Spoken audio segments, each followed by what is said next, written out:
Souvent, je me rappelle ta chute, ton hospitalisation, puis ton séjour en maison de convalescence. Ensuite, tout s'est accéléré. Il fallait chercher un EHPAD. Il y en avait justement un qui s'ouvrait près de chez moi. Les locaux étaient neufs et de petite capacité, tellement plus convivial. Et puis, je pourrais venir te voir souvent. Je me souviens de notre arrivée à l'EHPAD. Ton air résigné quand je suis parti.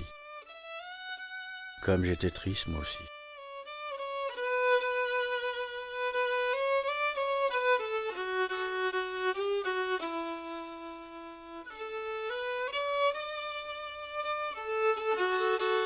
Avec papa, vous aviez toujours été là pour moi. C'était tout à fait normal qu'à mon tour, je contribue à ton bien-être. J'ai essayé de me persuader que c'était la meilleure solution. Ça me rassurait de te savoir en sécurité, avec un confort de vie que tu n'avais plus chez toi.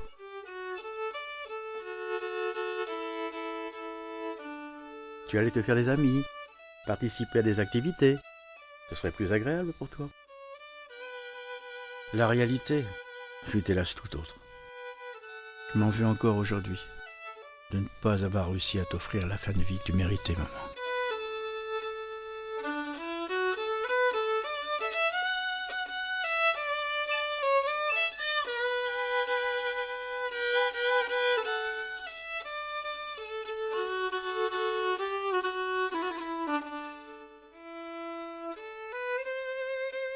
S'il vous plaît! S'il vous plaît! Je dois aller aux toilettes! Attendez, je termine avec un résident et je viens. C'est pressé! Oui, oui, je me dépêche. Si c'est pressé, vous avez une protection.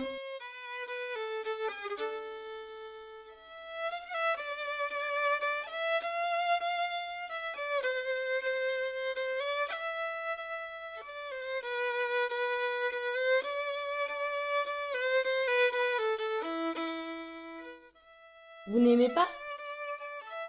Vous n'avez rien mangé?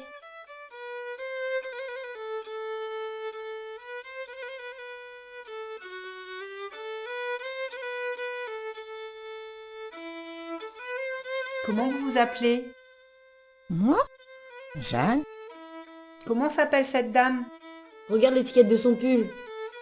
Ce n'est que la deuxième fois que je viens ici. Et il faut se débrouiller comme ça? Alors ça va? Pas tellement. Je m'ennuie. Regardez la télé? Bof, c'est du sport. Je suis la directrice.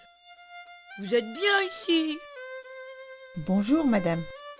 Y a rien pour s'occuper. C'est long toute la journée comme ça. Oh, mais dites, si vous n'êtes pas contente, vous pouvez changer d'EHPAD.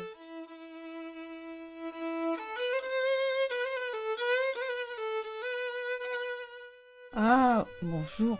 Je suis contente de te voir. On s'ennuie ici. Vivement que je sois là-haut.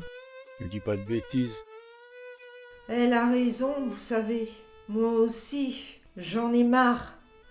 Toute la journée, assise à la table ou devant la télé. C'est long.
Ce film n'est qu'un aperçu des différentes situations que j'ai pu rencontrer lors de mes visites à l'EHPAD.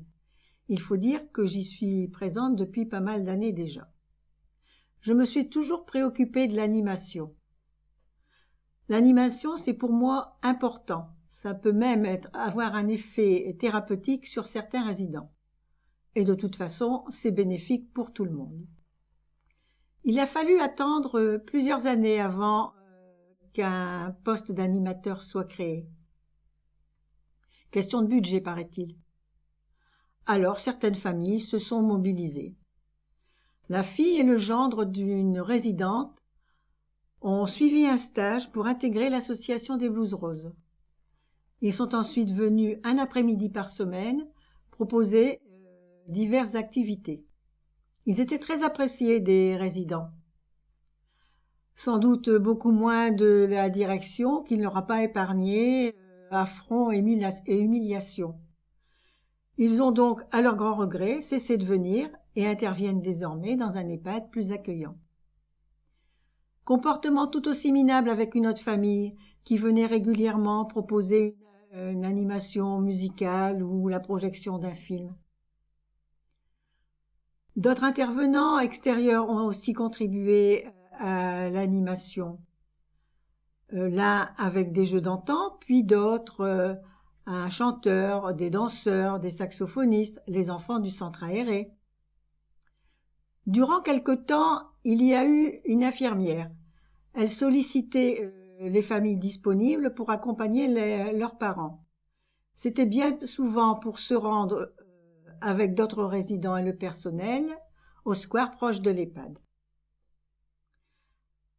Elle savait aussi faire du goûter d'anniversaire une fête où les familles étaient conviées. On chantait, on dansait, c'était la fête. Les familles sont, paraît-il, à l'origine de son départ, mais elle m'a assuré du contraire. Pour preuve, nous sommes toujours restés en contact. Le fait d'associer les familles crée une ambiance conviviale que l'on ne retrouve plus aujourd'hui. Au contraire, à l'arrivée d'un nouveau résident, sa famille est mise en garde. Il ne faut pas écouter certaines familles, elles sont négatives. Je suis une de ces familles négatives, parce que je côtoie l'EHPAD depuis plus de 9 ans. Je suis donc plus réaliste, plus objective, contrairement aux familles qui ne font que passer. Quant aux sorties, elles sont inexistantes, hormis le spectacle de la Semaine Bleue proposé par la commune. La dernière grande sortie doit remonter à plus de 5 ans. C'était une journée à la mer. Depuis quelque temps déjà, il y a un animateur. Comme il doit répartir son temps sur 4 sites, ça ne représente que 9 interventions d'1h30 par mois. C'est peu, même en y ajoutant l'heure hebdomadaire de gymnastique proposée par Ciel Bleu. Ça ne devrait pourtant pas être compliqué d'étoffer le planning animation. Il suffirait pour ça que l'EHPAD prenne contact avec la mairie pour mettre en place diverses animations avec le club des seniors, la chorale, l'harmonie municipale, les enfants du centre aéré. Il faudrait aussi solliciter les associations, les bénévoles. Je sais que les saxophonistes attendent d'être contactés pour revenir jouer. Ces pistes ont d'ailleurs été évoquées à plusieurs reprises, mais n'ont jusqu'ici pas été suivies d'effet. On aurait pu s'attendre à une amélioration avec l'arrivée d'un nouveau directeur. Sans doute a-t-il été nommé pour calmer les tensions et affrontements de plus en plus fréquents avec la directrice précédemment en poste. Il est aimable et semblait plus à l'écoute. Mais rien n'a changé. Et le temps passe. C'est important de gagner du temps en EHPAD où les familles se renouvellent constamment. La plupart du temps, le quotidien des résidents se résume au repas, télé, dodo. Je n'appelle pas ça un confort de vie et bien-être. Ils payent pourtant pour ça, et bien souvent leur famille aussi. Par contre, l'EHPAD et payer pour leur assurer ce bien-être et ce confort de vie. Ce n'est pas vraiment le cas.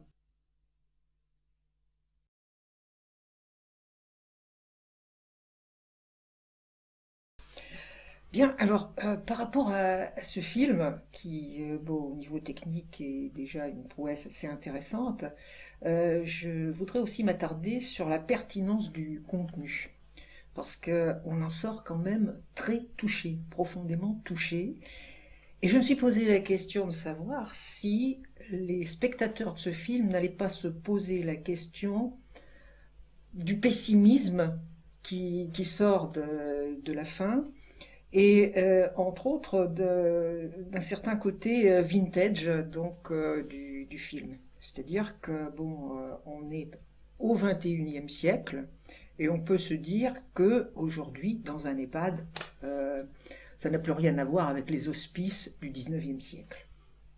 Bon, c'est vrai que on ne parle plus d'hospice. C'est vrai que depuis un certain temps, on nous dit qu'il y a au niveau des progrès techniques et de la médecine qui ont été faits, le fait qu'on vit plus âgé et en meilleur état, donc qu'on n'a plus lieu de voir ce type de personnes complètement prostrées. Bon, c'est vrai qu'on parle plus de sourds, on parle de malentendants, on parle plus d'aveugles, on parle de malvoyants, on parle plus de vieux, on parle de seniors. On parle même de seniors qui sont intéressants pour le marché économique, parce que ce sont des gens qui ont de l'argent et qui ont du temps. Ça, on l'entend assez régulièrement. Le problème étant que on reste quand même dans un système où il faut finir sa fin de vie dans un endroit spécialisé, qu'on n'appelle plus maison de retraite maintenant. Là aussi, on a appelé un nouveau terme. On appelle ça des EHPAD. EHPAD. Entreprise d'hébergement pour personnes dépendantes, pour personnes âgées dépendantes. Alors, pourquoi j'ai dit entreprise? C'est pas un lapsus, hein, mais en fait c'est établissement. Alors là, on a lancé le grand mot établissement. Établissement, ça veut dire agréé. On a un agrément, on présente un projet, on a un agrément. Et sur cet agrément qui est donné par un service qui s'appelle l'ARS et qui est chargé après de contrôler, on est fondé comme une bonne occupation qui permet de dire qu'en fait un EHPAD c'est rassurant parce que c'est contrôlé. C'est contrôlé par un service donc qui relève du département. C'est contrôlé donc par le conseil départemental et son président, qui sont des élus, et en tant qu'élus, donc, ils ont des comptes, en principe, à nous rendre. Bon, donc ça veut dire que pour les familles, c'est très rassurant de mettre, donc, quand c'est nécessaire, à contribution un EHPAD pour pouvoir s'occuper de personnes qui sont dépendantes. C'est rassurant.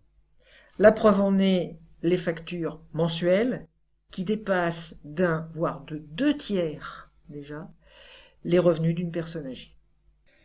En fait, il y a la réalité. La réalité, vous pouvez tous la connaître en voyant ces EHPAD de l'extérieur.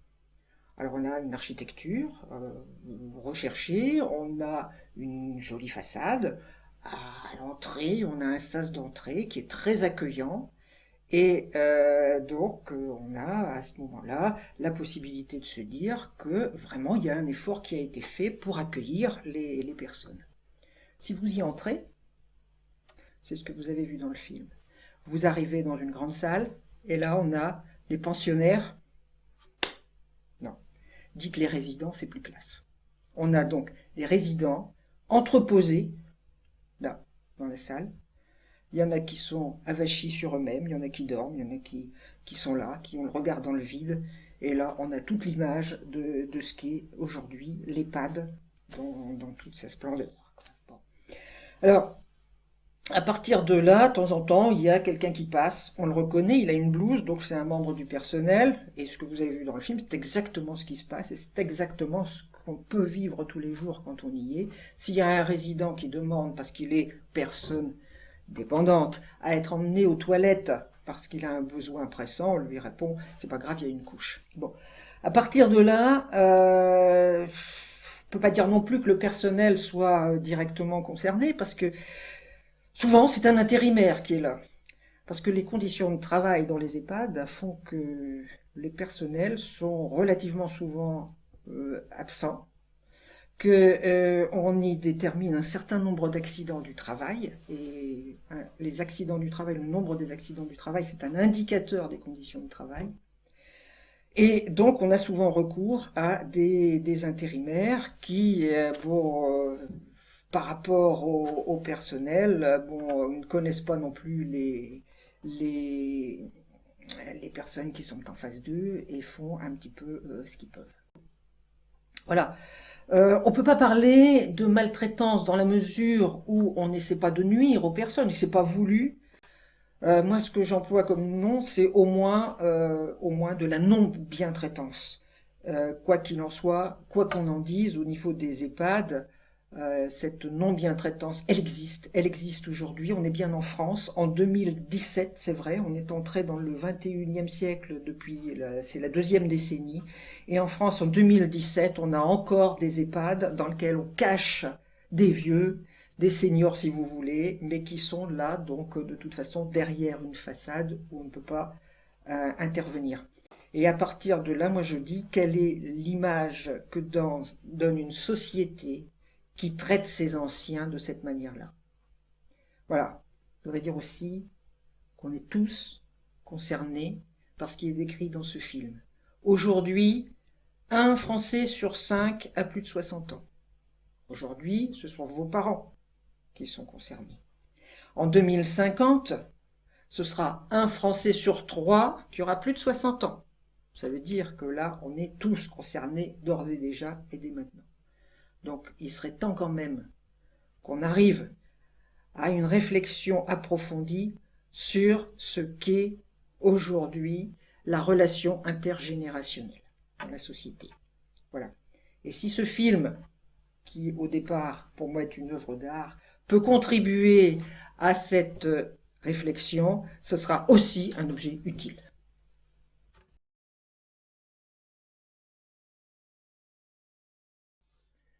Deux problèmes majeurs se posent dans les EHPAD. Tout d'abord, un problème de moyens. Les personnes très âgées, souvent dépendantes, ont besoin de beaucoup de présence auprès d'eux. Il faut donc des moyens conséquents, notamment en personnel, que ce soit leur nombre, leur qualification, leur formation, leurs conditions de travail. Mais tout n'est pas qu'affaire de moyens. On peut très vite constater qu'entre deux maisons de retraite qui ont des moyens sensiblement identiques, on peut voir des choses très différentes se passer. Les personnels sont pour la plupart motivés et des professionnels dévoués. Ils partagent le vécu au quotidien avec les résidents. Mais encore faut-il qu'ils soient soutenus par une hiérarchie et que celle-ci ne gère pas les situations de manière administrative, bureaucratique, autant dire sans beaucoup d'humanité. Alors qu'est-ce qu'on peut faire quand on a la malchance de tomber dans un établissement où la bientraitance n'existe que dans les paroles et dans les écrits et en fait ne sert que de façade? On a d'abord à quelques familles cherché à établir un dialogue avec la direction. On s'est très vite aperçu que la moindre remarque était perçue comme un crime de lèse-majesté par une direction qui considère qui est dans ses certitudes que tout ce qu'elle fait ne peut être que bien pour les résidents.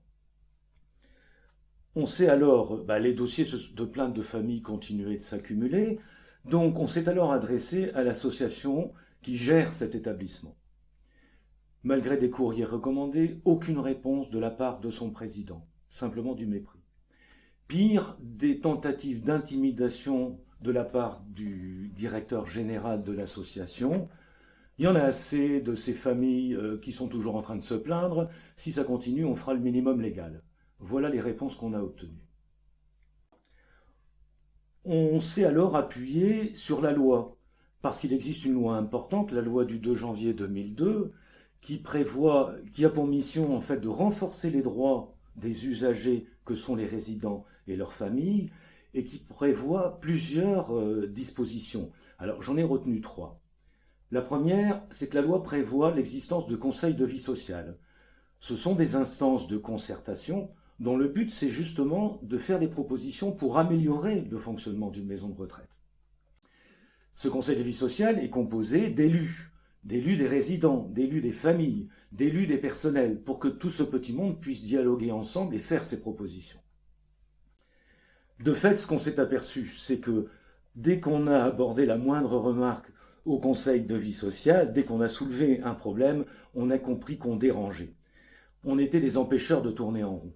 Il ne faut pas que les familles se mêlent du fonctionnement de l'établissement. On a même été qualifiés de familles intrusives. Autre disposition de la loi prévoit le recours possible à un médiateur quand il y a un problème qui n'arrive pas à se résoudre entre un usager et la direction. À 2 reprises, j'ai fait appel à un médiateur pour des situations préoccupantes. Le premier a démissionné au bout de quelques semaines, me déclarant qu'il n'arrivait à rien avec cette direction et que le Conseil général ne le soutenait pas pour aller plus loin. Le deuxième, lui, il a été carrément démissionné par l'Agence régionale de santé, sans qu'on soit intervenu, et qui a prétendu prendre les affaires en main. On attend encore d'être contacté à ce sujet. Troisième disposition qui est importante aussi, la loi oblige à des évaluations régulières et obligatoires donc dans les établissements et prévoit que le conseil de vie sociale, où siègent les élus, soit associé à ces évaluations. De fait, malgré des demandes répétées de notre part, nous n'avons pas du tout été associés à la démarche d'évaluation dans cet établissement. Après de multiples atermoiements, on a enfin été reçus par le Conseil général et par l'Agence régionale de santé. L'Agence régionale de santé, les représentants de l'État au niveau régional, le Conseil général, nos élus, 2 services qui sont chargés de contrôler les établissements. De fait, on a été invité à une réunion où on s'est retrouvé 2 pauvres représentants des familles face à une brochette d'institutionnels qui se sont solidarisés avec les 2 personnes représentant l'association qui gère l'établissement. La direction de l'établissement n'était même pas représentée et la réunion s'est transformée en tribunal jusqu'à nous accuser de perturber le bon fonctionnement de l'établissement. Tous nos efforts, pendant de longs mois et même plusieurs années, se sont butés à un mur institutionnel qui a tout fait pour empêcher toute revendication. Que faire quand les droits qui sont prévus par la loi pour des personnes vulnérables, comme le sont les résidents et leurs proches, ne sont pas respectés, et que ceux qui sont chargés de contrôler tout ça préfèrent fermer les yeux? De cette expérience, je suis toujours choqué, révolté. Merci à Annie et Bernard Dublic qui ont fait ce film, parce que ça nous permet, d'une autre manière, de continuer le combat que nous avons mené pendant des mois et des mois, pour clamer notre indignation et faire savoir, par des exemples concrets, tout ce qui peut se passer dans une maison de retraite.